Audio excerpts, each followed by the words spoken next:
उस सब से मिलकर के उनका मिश्रण यहाँ दिख रहा है, किसानों का पसीना यहाँ दिख रहा है, इसकी बड़ी प्रसन्नता होती है। 1973 से इस मंडी में आने जाने का काम है, लेकिन जैसा अभी प्रबोध जी ने बताया, केवल वो उंगलियों को हिसाब करते थे और एक सामने वाली दीवार थी और छोटा सा ऑफिस था और वहाँ पेड़ के नीचे पट्टियों के ऊपर रोटली बना रखी थी, वहीं चाय का कैंटीन हुआ करता था और वहीं बैठकर सब व्यापारी सब इकट्ठे होते थे। वो छोटा था और आज इतना विशाल साम्राज्य इस मंडी का हो गया है। और जब मंडी में प्रवेश कर रहा था तो रौनक ही कुछ अलग दिख रही थी। गुलाबी कलर की, लाल कलर की सभी मक्का वहाँ से यहाँ तक एकदम रंगीन दिख रहा था माजरा। तो देखकर आनंद आता है कि किसानों की मेहनत यहाँ बढ़ी है और अपनी कीमत का सही उचित मूल्य लेकर वो घर पे जा रहे हैं। लेकिन जो नया कानून आया है उसके अनुसार तो इस पर सब पे ग्रहण लगने वाला है, ऐसा प्रतीत हो रहा है। हुक्मरानों ने जाने क्या सोच करके इस प्रकार का कानून बनाया कि आज उनके पार्टी के साथी, उनके दल में 20-20 साल से उनकी पार्टी, उनकी सरकार को सहयोग देने वाले अकाली दल और नए जुड़ी राष्ट्रीय जनतांत्रिक पार्टी राजस्थान, ऐसे साथी जो उनके अडिग मित्र थे हर सुख दुख में, वो भी किसानों के हित में उस पार्टी को छोड़कर, उस दल को छोड़कर, सत्ताधारी दल को छोड़कर इस्तीफा देकर मंत्री ट्रैक्टर चलाने पर मजबूर हो रहे हैं। तो सरकार को इस तरफ ध्यान देना चाहिए। सरकार ने जो कानून बनाया है उससे ये जो मंडी की रौनक मैं आज देख रहा हूँ, शायद 2-4 साल बाद इस मंडी की रौनक ये देखने को नहीं मिले। जो इतना गाड़ी मेहनत का पैसा टैक्स में आपने दिया और या एक इंच पर सीसी रोड होने जा रही है। बड़ी बड़ी लाइनें जो बीच में बिजली की थी, हाई टेंशन लाइन, वो हटी है। ऐसे पंडाल बन रहे हैं, व्यापारी और किसानों के लिए खाने की व्यवस्था की जा रही है, विश्राम की, ये सब गौण होते जाएंगे और मंडी में मक्खियाँ बिन बुनाई की ऐसी स्थिति पैदा करने का प्रयास सरकारों द्वारा किया जा रहा है। मंडी के बाहर ही लेन देन करो ताकि व्यापारी जो चाहे जो उनका शोषण करे, बड़े पूंजीपति लोग जैसा चाहे किसानों का पूर्व के सालों में शोषण करते आए थे, उंगलियों पर माल खरीदते थे, वैसे खरीदे और किसान कहीं अपनी शिकायत नहीं कर सके। इस प्रकार की व्यवस्था करने जा रही है, इससे सावधान रहने की आवश्यकता है। और मैं तो भारत सरकार से भी, पहले भी मैं मंत्री होने के नाते जहाँ भी स्टेटमेंट दिए वहाँ भी, और यहाँ पुनः मांग करता हूँ कि इस कानून पर पुनर्विचार करना चाहिए, किसानों के हित में निर्णय करना चाहिए। क्योंकि हिंदुस्तान में 60% से ऊपर किसान लोग हैं और किसान लोग अगर संपन्न हुए तो जीडीपी भी बढ़ जाएगी और संपन्नता भी दिखेगी। आज कुछ औद्योगिक घरानों के बहुत ज़्यादा पूंजी बढ़ने से शेयर अप डाउन होते रहते हैं, लेकिन जीडीपी जो गिर रही है, किसान के तो जीडीपी समझ में नहीं आती है। किसान के तो यह समझ में आता है कि उसकी जेब में कितना पैसा आ रहा है। तो अगर इस प्रकार से मंडी से बाहर माल बिकेगा और समर्थन मूल्य पर पैसा नहीं बिकेगा तो किसान कहाँ शिकायत करने जाएगा। प्रबोध जी ने अभी एक बात और कही कि समर्थन मूल्य बुआई से पहले घोषित होना चाहिए। मेरा तो ये मानना है, लिखा भी है, ये कब तक, क्योंकि भारत सरकार के हाथ में आता है, लेकिन ये नहीं करेंगे जब तक मोदी जी ने जो वादे कर रखे हैं कि हम आय किसानों की दूनी करेंगे, वो कभी सफल नहीं होने हैं। मोदी सरकार को जितनी भी किसानों की जिन्स है, जो जहाँ पैदा होती है, बहुत सी चीज़ें ऐसी है जो हमारे यहाँ पैदा नहीं होती। हम किसान होते हुए भी उनके बारे में नहीं जानते। देश के दूसरे कोने में बैठे हुए आदमी जो हमारे यहाँ फसलें होती है उसका कैसे पैदा होती है, क्या मूल्य आता है, उनको जानकारी नहीं है। लेकिन भारत सरकार को तो पूरे हिंदुस्तान के किसानों की स्थिति मालूम है। उनको जितनी भी जिनसे होती है सबका समर्थन मूल्य पहले घोषित कर देना चाहिए। और अगर आप इतना सख्त कानून लाए हो तो कानून की सार्थकता जब भी होगी कि जो समर्थन मूल्य घोषित करे उससे नीचे एक दाना नहीं बिके, मंडी के माल का लेना देना भी उसके ऊपर शुरू होना चाहिए। मैं तो समझता था पहले, जब केवल समर्थन मूल्य में खरीद कर होती थी, समझता था कि शायद सबका माल जुलता होगा। लेकिन जब सहकारिता मंत्री बना और मंत्रालय संभाला तो अब समझ में आ रही है कि हम एमएसपी पर केवल 6% किसानों का अब फसल ही खरीदते हैं, बाकी अब 94 किसान तो वैसी बाजार में बेचने के लिए मजबूर है बेचारे। तो उनका क्या हो रहा है, 6% को एक समर्थन मूल्य का झुंझुना देकर के कौन से किसानों की आय हम दूनी कर लेंगे।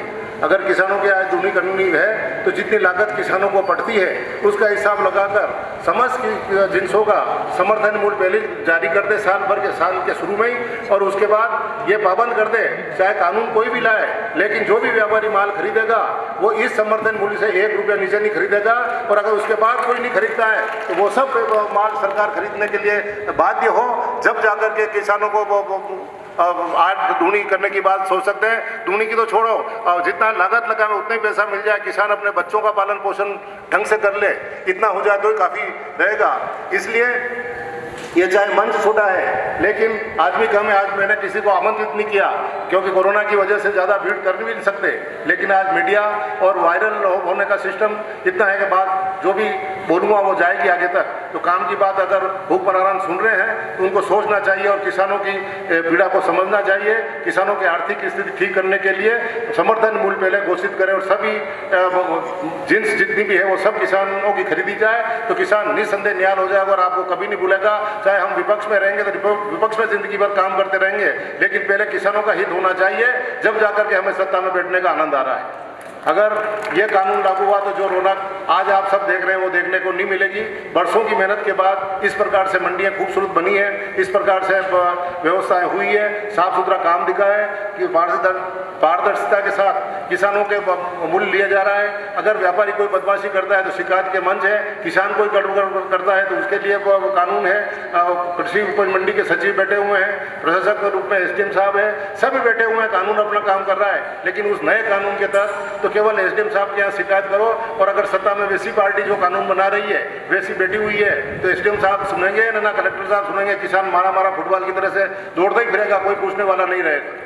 इसलिए उस कानून को वापस लेना चाहिए। और इस मौके पर यह निवेदन करना चाहूँ, कानून तो बना दिया लेकिन जब तक कानून लागू होगा जब तक तो हमें मंडियों को बराबर रन करना है। लेकिन कुछ व्यापारियों ने यह स्वतः ही समझ लिया है कि अब कानून मंडी के बाद एरिया के बाहर तो गेट के बाहर निकलने के बाद तो मंडी शुरू लगता नहीं, इसलिए मंडी में क्यों 2 नंबर हम शुरू नहीं करें। सरकार कानून और नियम से चलती है। सरकार जब आदेश कर देगी कि मंडी शुल्क आधा रह गया, 0 कर दिया, 5% कर दिया, उस अनुसार करें, लेकिन जब तक जो कानून है उसकी पालना होनी चाहिए।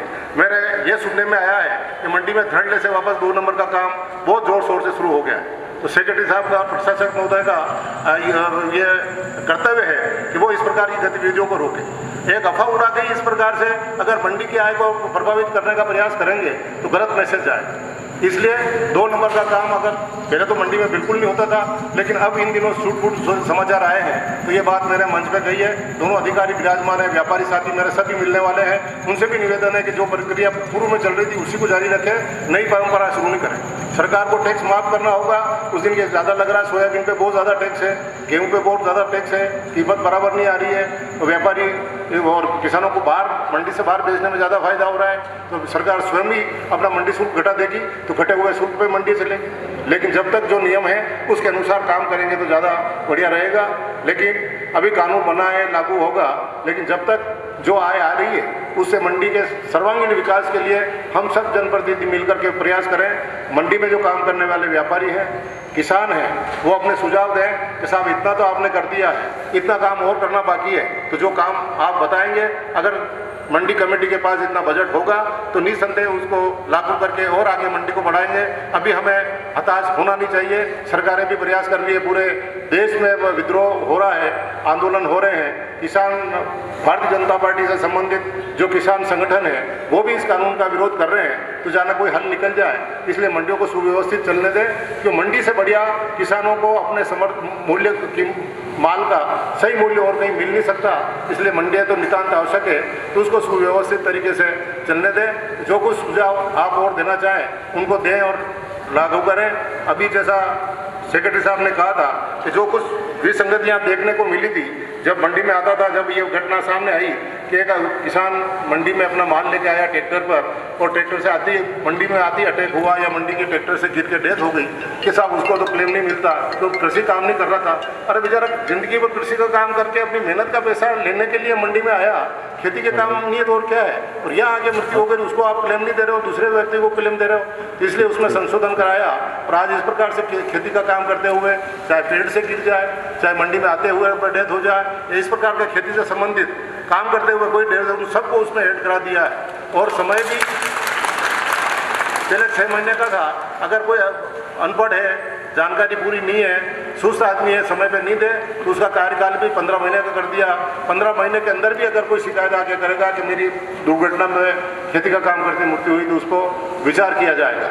लेकिन मेरे कार्यकर्ताओं से और आम जनता के साथियों से ये निवेदन करना चाहता हूँ कि अगर इस प्रकार से किसी की घटना किसान की हो जाए तो उनको जागरूक रहे, जो समझदार उसके पड़ोसी हैं, मित्र हैं, दोस्त हैं, उनको जागरूक होना चाहिए और उनको जाकर के अपनी बात समझानी चाहिए और मंडी कमेटी में आवेदन करना चाहिए कि इसकी दुर्घटना से मृत्यु हो गई, ताकि उसके परिवार को थोड़ी सरकार की तरफ से राहत मिल सके। तो बहुत बड़ा सहारा उस परिवार को मिलता है। ये हम आदमी तो चला जाता है, लेकिन उनके दोस्तों का दायित्व है कि वो ऐसे सुख दुख के काम में बराबर साथ रहे। प्रबोध जी ने जिस वीडियो की बात कही है, मेरे तो जो मन में विचार आता है वो जहाँ मुझे मंच मिलती है वहीं कह देता हूँ, चाहे मेरा सामने 2 आदमी भी बैठे हो। अब आजकल तो सोशल मीडिया से इतना आराम हो गया कि चाहे सामने कुछ भी हो उससे मतलब नहीं है, लेकिन देखने वाले लाखों हो जाते हैं। चाहे सामने 10,000 सुन रहे हैं या 2,000 सुन रहे हैं या 2 आदमी सुन रहे हैं, लेकिन सुनने वाले जितने जो पसंद करेंगे वो सुनेंगे।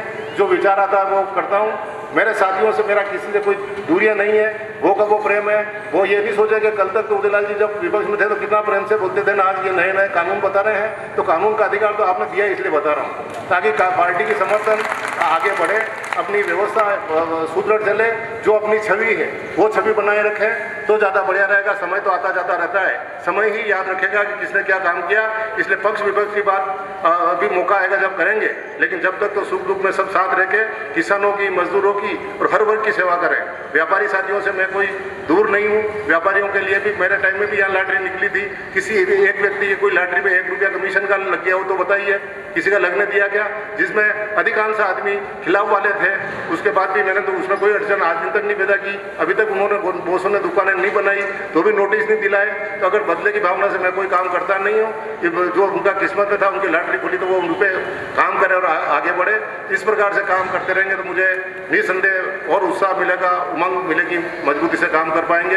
अधिकारियों की टीम ठीक काम कर रही है। सब जाके किसान साथियों से भी निवेदन है कि डायरेक्ट अधिकारियों से मिले, अपनी बात करावे और तकलीफ पड़े तो ब्लॉक कांग्रेस कमेटी कार्यालय हमें खुला के लिए आकर के आप बात करें और आगे बढ़ें। पुनः आप सबका बहुत बहुत आभार और धन्यवाद।